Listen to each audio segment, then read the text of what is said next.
الاتجاه الخشن بتاع الورقة في قلب الرز، والناعم بيبقى وش الورقة، يعني الظهر بتاع الورقة بيبقى ناعم، والوش بتاع الورقة اللي هو بيبقى من جوه بيبقى خشن، بتبقى العيدان الخشنة من جوه.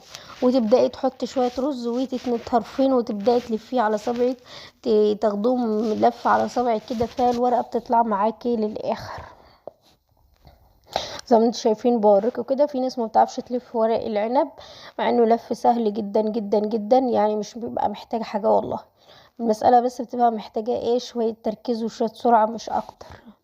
تحطي شوية رز، وبعدين تتني الحرفين على بعض، وبعدين تاخديها من فوق كده تلفيها، وانت ماشية تبرمي لو اي حاجة، لو اي طرف من الجنب طالع ولا حاجة تدخليه معاكي وتشديه مع بعض، وهتطلع ملفوفة و10/10.